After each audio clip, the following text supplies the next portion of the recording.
Welcome to the Deep Dive.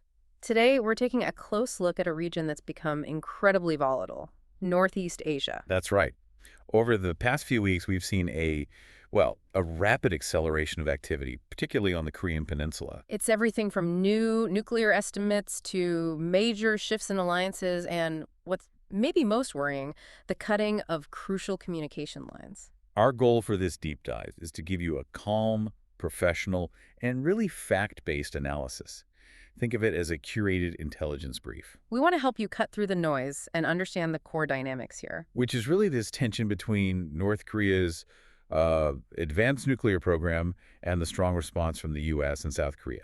It's a response that's actively reshaping the region. Before we get into the details, we do want to acknowledge that this deep dive is generated by Stylo News, the AI-powered news application, and is sponsored by ProWave AI. And that technology is vital for pulling together all the information we're about to discuss. Okay, so let's start with the nuclear reality on the peninsula. This is the foundation for everything else we're seeing. It is. We have to start with this sudden, pretty substantial shift in how North Korea's nuclear capability is being understood. It's forced a total reassessment. So let's get into the numbers. The ones that have really shifted the strategy for defense planners in the region.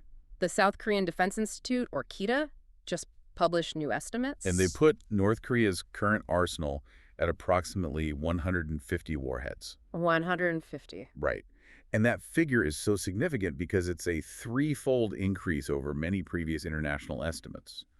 Most of those hovered around 50 warheads. So this confirms that what's happening at sites like Yongbyon and Kangsan, it's far more advanced than we knew. Exactly. Yeah. Much more successful than external observers had previously modeled. And it's not just the current number, it's the projection. The growth rate it demands attention. It does.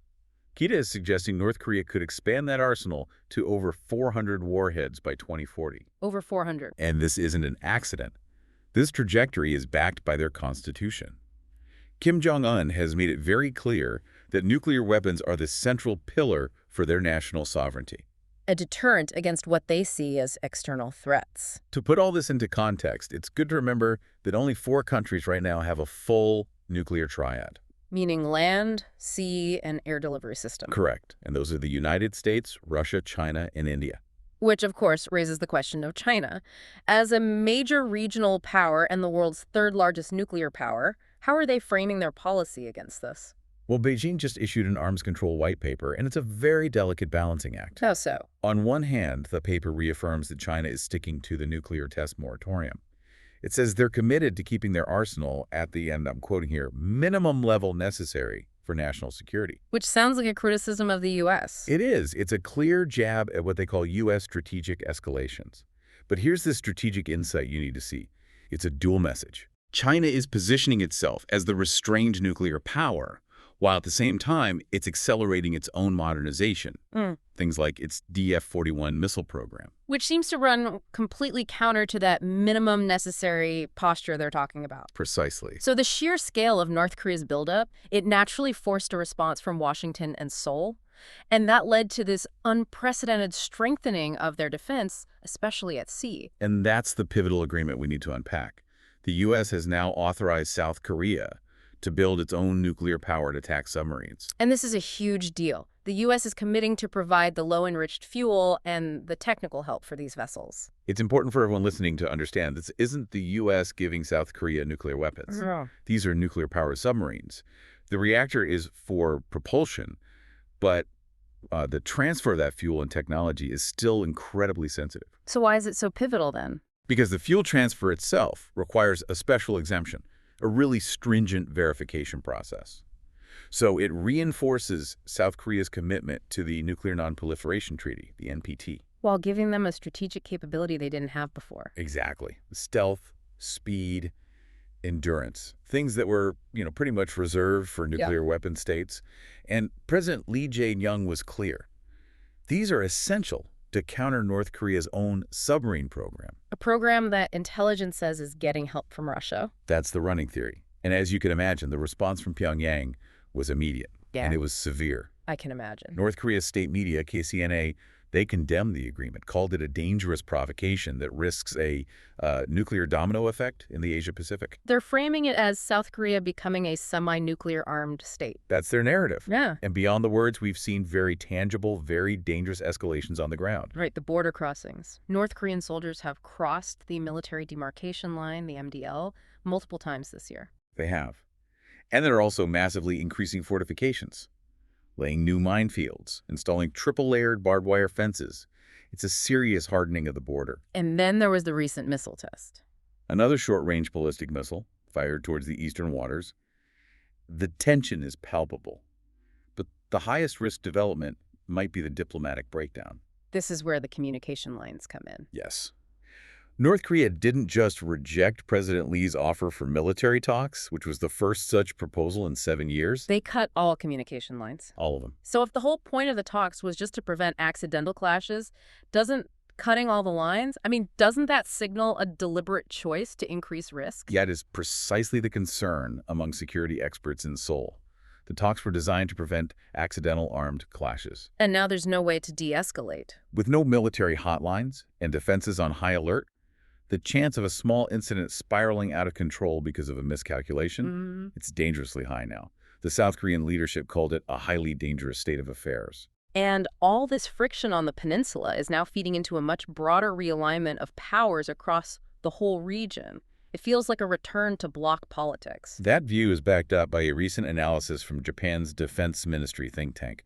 They pointed directly to the growing military and strategic cooperation between China, Russia, and North Korea. A new bloc, essentially. A potential bloc confrontation, as they put it, positioned against the traditional U.S.-led alliance of Japan, South Korea, and the United States. But it's not that simple, is it? The internal dynamics of that new axis are complicated. Very. We have sources that indicate that while Russia is definitely deepening its ties with China and North Korea, Moscow might still engage in some limited military cooperation with the U.S. on Taiwan. To counterbalance China. To counterbalance Chinese dominance in the region. It's not an automatic, fully aligned system. It's very transactional.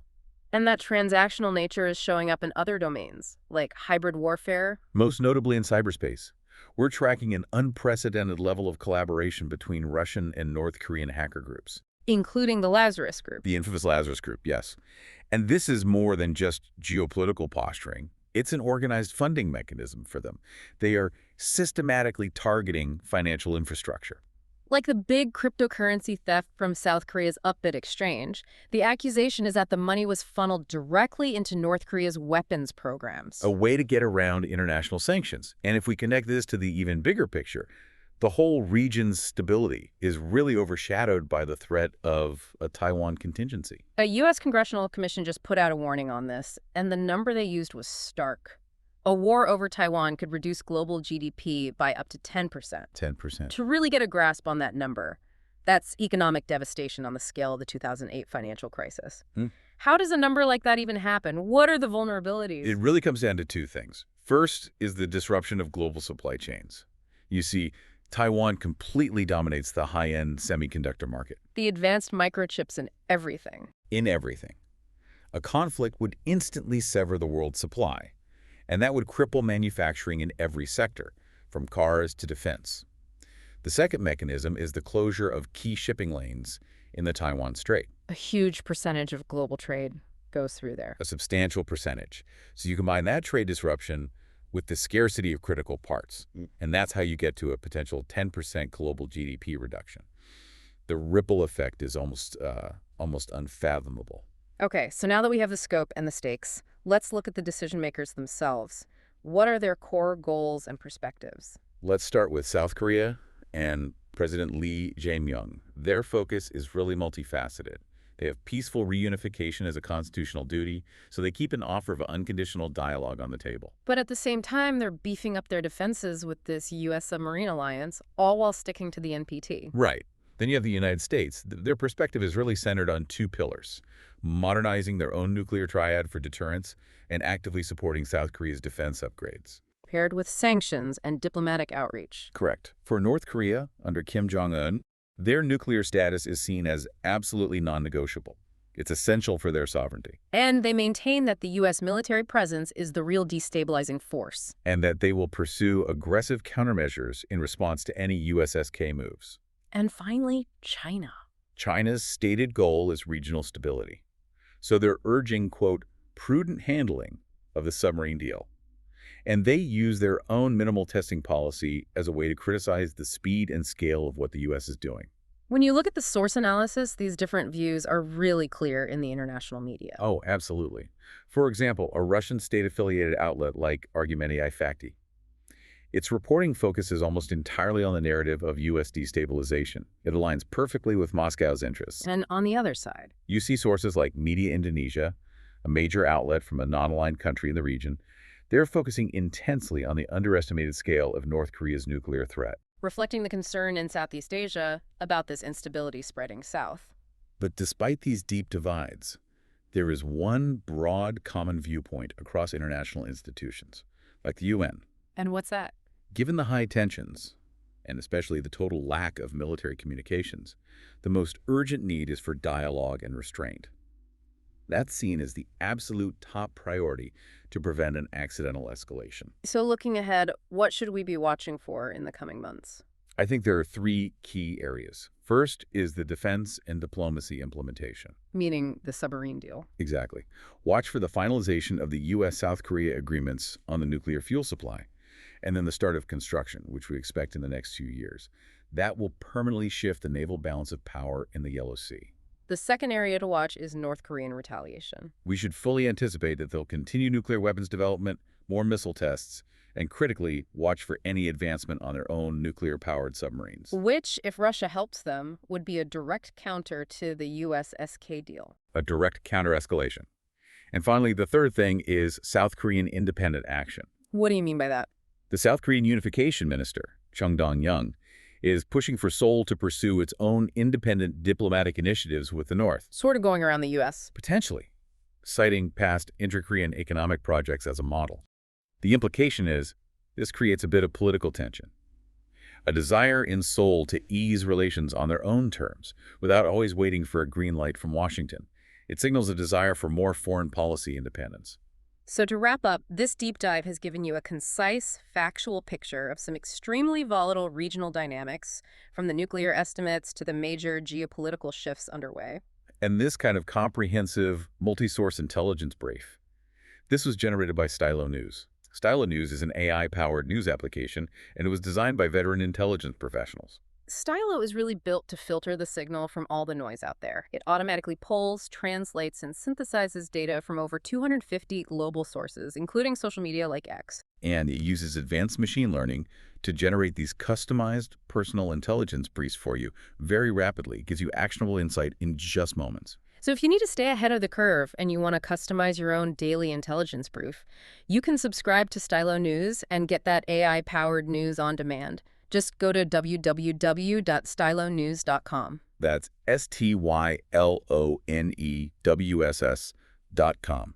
As we close out, we want to leave you with one final thought to consider. Historian Serhii Plokhy has warned that about 40 countries around the world have the technical capability to develop nuclear weapons within just 2 years. 40 countries. So, with that widespread, latent ability to proliferate, how does this current trend of major powers hardening their alliances, how does that fundamentally change the nature of non-proliferation diplomacy everywhere? Something to mull over as you process the day's events. Thank you for joining us for this deep dive into these current geopolitical flashpoints. We invite you to request future topics and to follow Stylo News on all your favorite social media platforms. We'll see you next time.